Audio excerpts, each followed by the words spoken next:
Chapter 1. The Silence Before the Storm.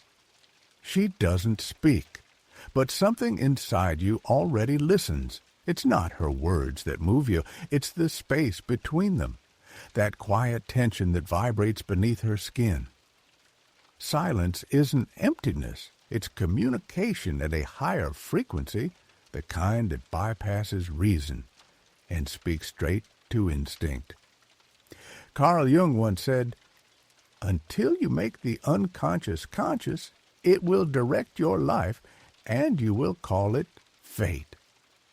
Her silence is that unconscious. It's her hidden mind, speaking in symbols through the curve of her lips, the rhythm of her breath, the stillness before she walks away.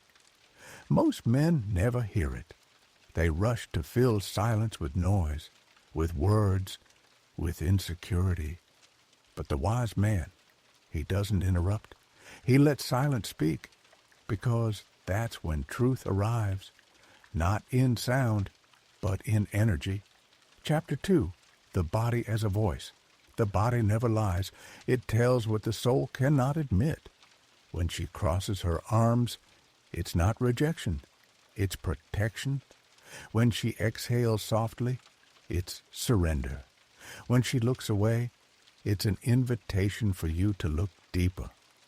She's not just a woman, she's the anima, the eternal feminine archetype Jung described.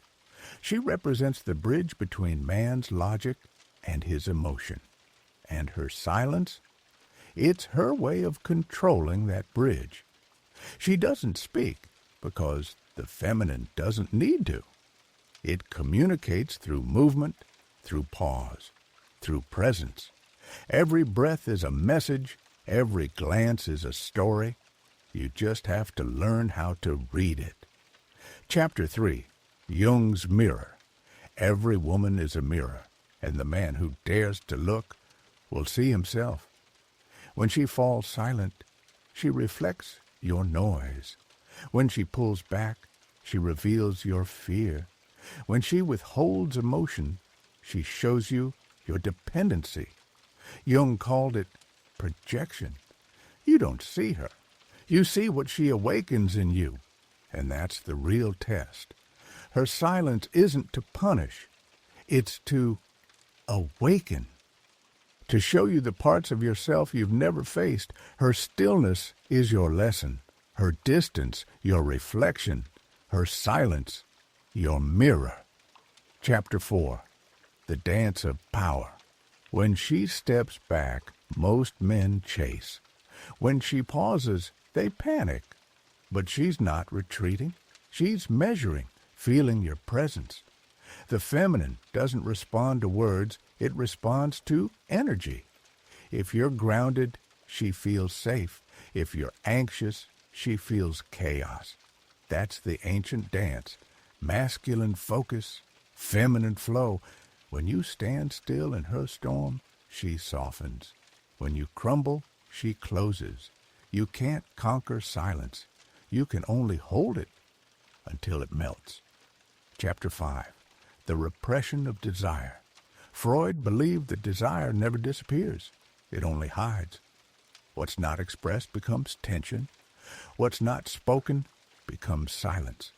When she says, "I'm fine," it means she's afraid to be seen.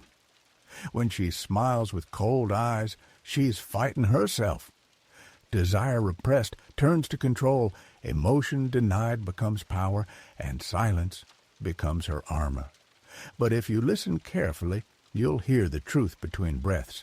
She wants to be understood, not solved, not fixed. Understood.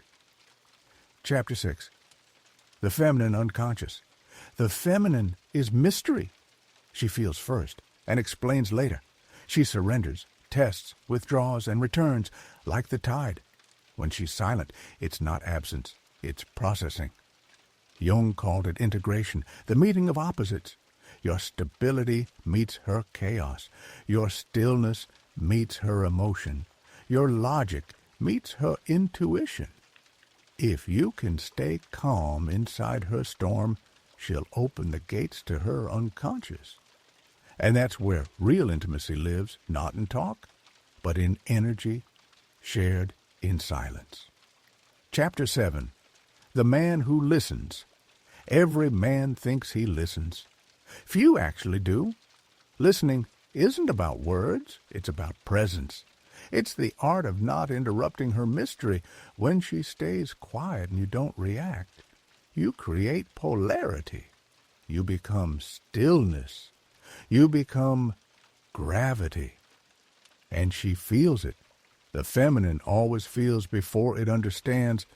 That's why the old souls say, silence isn't distance, it's depth.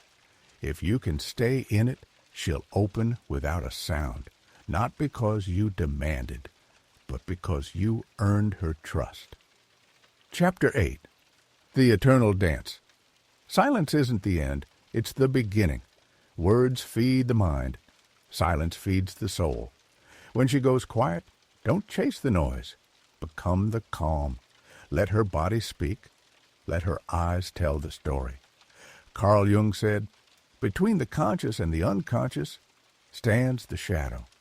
That's where connection lives. In the space between two souls. In the energy between two breaths. So, listen, my son. When she stays silent, don't try to solve her. Just be there. Because sometimes the loudest scream is silence.